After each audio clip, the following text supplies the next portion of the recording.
ஓம் மங்களேஷாய வித்மகே சண்டிகா பிரியாய தீமகி தன்னோ சம்ஹார பைரவ பிரச்சோதயாது. நெக்ஸ்ட் ஜென் ஆஸ்ட்ரோ நேயர்கள் அனைவருக்கும் ஆஸ்ட்ரோ பூர்ணாவின் அன்பார்ந்த வணக்கங்கள். இன்னைக்கு நாம பார்க்கக்கூடிய சிறப்பு பதிவு அப்படின்னு பார்க்கும்போது சனி வக்ர பெயர்ச்சி பார்க்க போறோம். சனி வக்ர பெயர்ச்சி அப்படின்றது பாத்தீங்கன்னா இது பெயர்ச்சி கிடையாது. சனி பகவான் தன்னுடைய நிலையிலிருந்து இயல்பு நிலையிலிருந்து வக்ர தன்மைக்கு போகக்கூடிய ஒரு அமைப்பு தான் இந்த சனியினுடைய வக்ரத்தன்மை. இது எத்தனை மாதங்களுக்கு இருக்கு அப்படின்னு பார்த்தோம்னா 27ஆம் தேதி ஜூலை மாதம் வக்ரத்தன்மை அடையக்கூடிய அந்த சனி பகவான் 12ஆம் மாதம் அதாவது டிசம்பர் மாதம் 11ஆம் தேதி வரைக்கும் அந்த வக்ரத்தன்மையோட இருக்க போறார். தமிழ் மாத கணக்கிற்கு ஆடி மாதத்துல ஆரம்பிச்சு கார்த்திகை மாதம் வரைக்கும் இருக்க போகுது. கிட்டத்தட்ட ஒரு 4 மாதங்களுக்கு இந்த சனியினுடைய வக்ரத்தன்மை என மாதிரியாக செயல்பட போகுது. இந்த இடத்துல ஒவ்வொரு ராசி என்பர்களும் என்னென்ன ஒரு மாற்றத்தை அடைய போறீங்க, உங்களுக்கு சில டிப்ஸ், அதாவது நீங்க என்ன செஞ்சா இந்த வக்ரத்தன்மையில உங்களுக்கு அந்த மாற்றங்கள் நல்ல ஒரு விதத்தை கொடுக்கும். ஏன்னா ஒவ்வொருத்தருக்குமே பாத்தீங்கன்னா சனி வெவ்வேறு விதமாக செயல்படக்கூடிய ஒரு தன்மை. ஒரு நல்ல இடத்துல இருக்கு அப்படின்னா ஒரு 2 அடுத்து பாத்தீங்கன்னா 4 11 இந்த மாதிரியான இடத்துல இருக்கு அப்படின்னா அது வேறு விதமான ஒரு மாற்றத்தை கொடுக்கும். இதே இது மறைவு ஸ்தானமாகப்பட்ட அந்த 3 6 8 12ல இருக்கும் போது அதிகப்படியான பிரச்சனைகளை அதிகப்படியாக கொடுக்கக்கூடிய ஒரு அமைப்பாக இருக்கும். இந்த இயல்பு தன்மையில இருக்கக்கூடிய அந்த சனி பகவான் வக்ரத்தன்மையோடு திரும்பும் போது பாத்தீங்கன்னா வரக்கூடிய ஒரு வாய்ப்புகளும் வரக்கூடிய தோல்விகளும் பாத்தீங்கன்னா ரொம்பவும் விரைவாக வரக்கூடிய ஒரு நேரமாக இருக்கும். ஏன்னா சனி ஒரு குளிர்ந்த கிரகம், அதனுடைய இயல்பு தன்மையை மெதுவாக நகரக்கூடிய ஒரு அமைப்பு தான். இப்ப வக்ரத்தன்மை அடையும் போது ரொம்ப ஃபாஸ்டா அது செயல்பட போகுது. அந்த ஃபாஸ்டா செயல்படும் போது நமக்கு வரக்கூடிய சில வெற்றி வாய்ப்புகள் பாத்தீங்கன்னா நம்ம எதிர்பாராத நேரத்துல வரும். நம்ம எதிர்பார்த்திருக்கவே மாட்டோம் நமக்கு இந்த மாதத்துல இப்படி எல்லாம் இருக்கும் அப்படின்னு எதிர்பார்த்திருக்கவே மாட்டோம். அந்த சனியினுடைய வக்ரத்தன்மை அந்த வாய்ப்புகளை உங்களுக்கு மிகவும் துரிதமாக கொடுக்கும். அதே சமயம் ஏதாவது ஒரு பிரச்சனைகள் உங்களுக்கு ஜாதக ரீதியாக இருக்கு அப்படின்னா இந்த டயத்துல பாத்தீங்கன்னா நீங்க எதிர்பார்க்காத நேரத்துல அவமானங்கள், தேவையில்லாத கோர்ட்டு கேஸ் வழக்குகள் இது எல்லாத்தையுமே சட்டுன்னு கொடுத்துட்டு போயிடுவார். நீங்க அந்த பிரச்சனையை ஆராய்ந்து பாக்குறதுக்குள்ள அதனுடைய பாதிப்புகள் அப்படின்றது மிகுந்த ஒரு மனவேதனையை கொடுக்கக்கூடிய ஒரு தன்மையாக இருக்கும். அதனாலதான் யாரு நம்ம ஒரு மொழி வழக்குல சொல்லுவோம் அவன் சனி மாதிரி நம்மளுக்கு பிரச்சனையை கொடுக்குறான் அப்படின்ற மாதிரி சொல்லுவோம். அதனால அந்த சனியினுடைய தன்மை பாத்தீங்கன்னா ரொம்ப வலி வேதனை அடுத்த ஒரு ஜெனரேஷனுக்கு போகக்கூடிய அளவு இருக்கு அதனுடைய தன்மை இருக்கும். ஏன்னா கர்மகாரகன், நீங்க செய்யக்கூடிய ஒவ்வொரு விஷயங்களுக்கும் எதிர் வினைகள் அப்படின்றது இந்த சனி பகவான் மூலமாக வரப்போகுது. அதனால நம்ம இந்த இடத்துல நீங்க எந்த மாதிரியாக பிரிகாஷனா இருக்கும், எந்த இடத்துல நீங்க சில விதத்துல ரொம்ப எச்சரிக்கையாக இருக்கணும் அப்படின்றத நம்ம இந்த பதிவுல பார்க்க போறோம். இந்த சேனல்ல முதல் முறையா பாக்குறீங்க அப்படின்னா சப்ஸ்கிரைப் பண்ணிக்கோங்க, பெல் பட்டன்ல ஆல் ஆப்ஷன் சூஸ் பண்ணிக்கோங்க. விருச்சிக ராசி அன்பர்களுக்கு இந்த சனி வக்ரம் அப்படின்றது உங்களுடைய ராசிக்கு 5ஆம் இடமான அந்த பூர்வ புண்ணிய ஸ்தானத்துல இருக்க போகுது. இந்த பூர்வ புண்ணியம் அப்படின்றது உங்களுடைய முன்னோர்கள் செய்த சில விஷயங்கள், அடுத்து பாத்தீங்கன்னா நீங்க செய்த சில தான தர்மங்கள், உங்களுடைய செயல்பாடுகள், உங்களுடைய வினைகள், இது எல்லாமே உங்களுடைய சந்ததியினரை பாதிக்கக்கூடிய ஒரு ஸ்தானம் தான் இந்த பூர்வ புண்ணிய ஸ்தானம். உங்களுடைய முன்னோர்கள் செய்த விஷயங்களுக்கு நீங்க அனுபவிக்கக்கூடிய பலன், நீங்க செய்யக்கூடிய விஷயங்களுக்கு உங்களுடைய வாரிசுகள் அனுபவிக்கக்கூடிய பலன், இதுதான் இந்த பூர்வ புண்ணிய ஸ்தானம் அப்படின்றத குறிக்க போது. அடுத்து தெய்வ பலம், வீட்டுல இருக்கக்கூடிய அந்த தெய்வ பலத்தை குறிக்கக்கூடிய ஒரு ஸ்தானமாக தான் இந்த விருச்சிக ராசி அன்பர்களுக்கு இருக்கும்.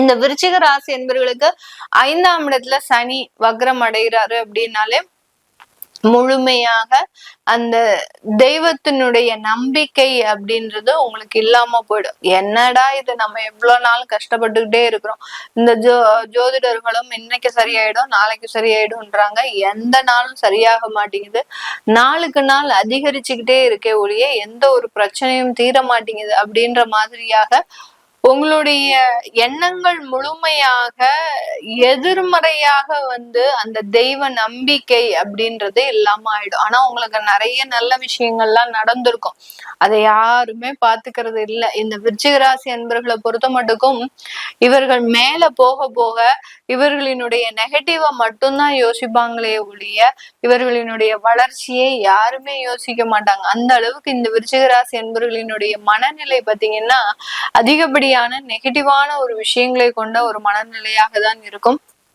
இந்த காலகட்டம் 5ஆம் இடத்துல அந்த சனி வக்ரம் அடைகிறதுனால நிறைய குழந்தைகள் சம்பந்தப்பட்ட பிரச்சனைகள் முடிவுக்கு வரக்கூடிய ஒரு நேரம். சில விருச்சிகராசி அன்பர்களினுடைய குழந்தைகள் தவறான பாதைக்கு போயிருந்தா கூட மீண்டு வரக்கூடிய ஒரு நேரம்.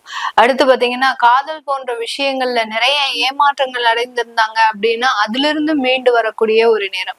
இதெல்லாம் இந்த விருச்சிகராசி அன்பர்கள் இந்த பதிவை பார்க்கும்போது அவர்களுக்கு நிறைய மனவேதனையை கொடுக்கும். ஏன்னா அந்த வலியும் வேதனையும், நான் முதல்லயே சொன்ன மாதிரி சனி பகவான் ஒரு வலியும் வேதனையும் கொடுத்துட்டாரு அப்படின்னா அது அடுத்த வாரிசுகளுக்கு இருக்கிற வரைக்கும் அந்த இது தெரியும். அந்த வலியும் வேதனையும் சாகுற வரைக்கும் மறையாது. அடுத்த சந்ததியினருக்கு கூட அந்த வலியும் வேதனையும் போகிறதுக்கு வரைக்கும் அந்த மிகப்பெரிய ஒரு மனவேதனையை கொடுத்துருவார். அதனால இந்த குழந்தைகள் ரீதியான பிரச்சனையை அனுபவிச்சு கொண்டு இருக்கின்ற இந்த விருச்சிக ராசி அன்பர்களுக்கு இந்த காலகட்டம் ஒரு பெட்டர் ரிலீஃப கொடுக்கும். என்னடா இது இப்படி ஆயிப்போச்சே அப்படின்னு சொல்றதுக்கு நிலைமை மாறி நல்ல வேளை என் குழந்தை தப்பிச்சு வந்துட்டாங்க அப்படின்ற மாதிரியாக அந்த குழந்தைகள் அட்லீஸ்ட் அந்த பிரச்சனையில இருந்தா மீண்டு வந்தாங்களே அப்படின்னு சொல்லக்கூடிய அளவிற்கு ஒரு ஒரு மாற்றங்கள் வரதுக்கு உண்டான ஒரு நேரமாக தான் இருக்க போது. இந்த இடத்துல சனி பகவான் 5ஆம் இடத்துல இருந்து உங்களுடைய 7ஆம் இடத்தை பார்க்கிறார். 7ஆம் இடம் அப்படின்றது கலத்திரஸ்தானம், கம்யூனிகேஷன், பார்ட்னர்ஷிப், இது எல்லாமே இருக்கக்கூடிய ஒரு நேரம். அந்த பார்ட்னருடைய உண்மை முகம் அப்படின்றது இந்த காலகட்டம் தெரிய வரப்போகுது. விருச்சிகராசி என்பர்கள் எல்லாமே நமக்கு தான் சரியில்லை அப்படின்னு ஒரு மைண்ட் செட்டோட இருந்த இந்த விருச்சிகராசி என்பர்கள் எதிராளியினுடைய மனநிலையை அறியக்கூடிய ஒரு நேரமாக தான் இந்த சனி வக்ரத்தன்மை இருக்க போகுது. இதனால நிறைய விஷயங்கள்ல நீங்க மாற்றங்களை செய்ய போறீங்க. ஆஹா, நம்ம தான் இத்தனை நாள் வரைக்கும் தப்பு செஞ்சுட்டு இருந்தோம்னு நினைச்சோம், ஆனா நமக்கு கூட இருக்கிறவங்களே நமக்கு குளிப்பறிச்சிருக்கிறாங்க அப்படின்றது இன்னைக்குதான் நம்மளுக்கு தெரிய வருது அப்படின்னு அந்த மனநிலையை மாற்ற போறீங்க பாருங்க. அங்கதான் இருக்கு இந்த விருச்சிகராசி என்பவர்களுக்கு ஒரு மிகப்பெரிய ஒரு ட்விஸ்டே.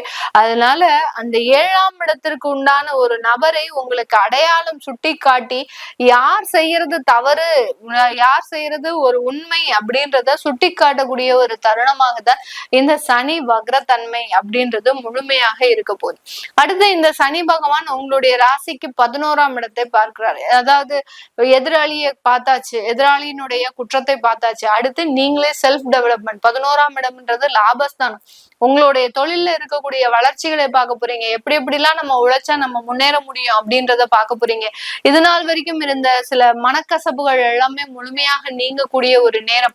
முதல் திருமணத்துல நிறைய பிரச்சனைகள் இருந்ததா, அதை விட்டு விலகி வந்தாச்சு. இனிமேல் அடுத்து வரக்கூடிய வாழ்க்கை என்னன்றத பார்க்கணும். இந்த மாதிரியாக அடுத்த கட்ட வளர்ச்சியை நோக்கி பயணிக்கக்கூடிய ஒரு நேரமாக தான் இந்த சனி வக்ரத்தன்மை இருக்க போகுது.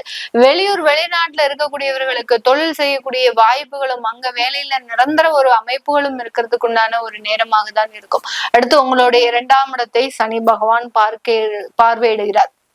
2ஆம் இடம்ன்றது தனம், குடும்பம், வாக்குஸ்தானம். இந்த இடத்துல அந்த சனியினுடைய பார்வை இருக்கிறதுனால குடும்பத்துல செல்வ செழிப்பு அப்படின்றது முழுமையாக இருக்கும். பூர்வ புண்ணிய ஸ்தானத்துல இருந்து அவர் 10ஆம் பார்வையாக உங்களுடைய 2ஆம் இடத்தை பார்க்கும் போது உங்களுடைய நல்ல காரியங்கள்னால, நீங்க செய்த புண்ணியங்கள்னால உங்களுடைய குடும்பம் இன்னைக்கு செழிப்பா இருக்கிறதுக்கு உண்டான ஒரு தருணம். இது ஒரு மிகப்பெரிய ஒரு மாற்றம் இந்த விருச்சிக ராசி என்பவர்களுக்கு.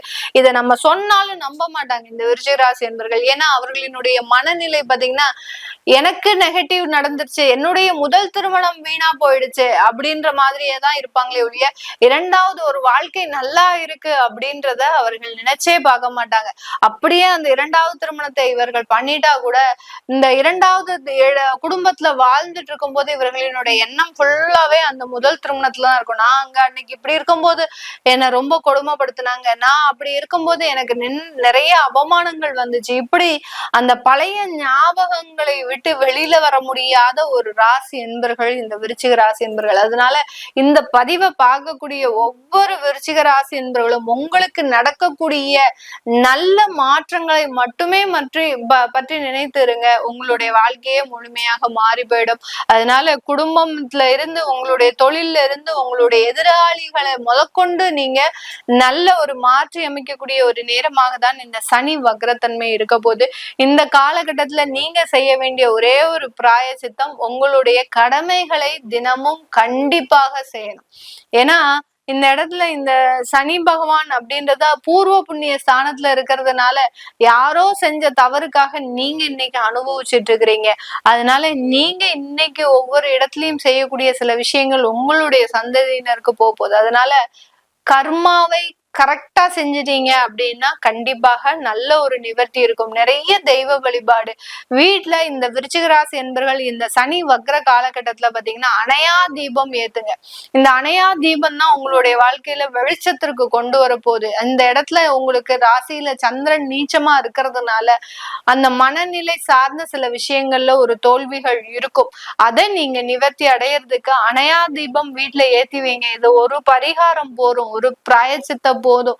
உங்களுக்கு எந்த விதமான ஒரு கோயில் தெய்வ வழிபாடு எதுவுமே தேவையில்லை. ஏன்னா தெய்வத்தினுடைய நம்பிக்கையவே நீங்க இழந்து இருப்பீங்க இந்த காலகட்டம். அத நீங்க மாற்றி அமைக்கிறதுக்கு ஒரே ஒரு தீப வழிபாடு, அதுவும் அணையா தீபம் வீட்டுல ஏத்துங்க.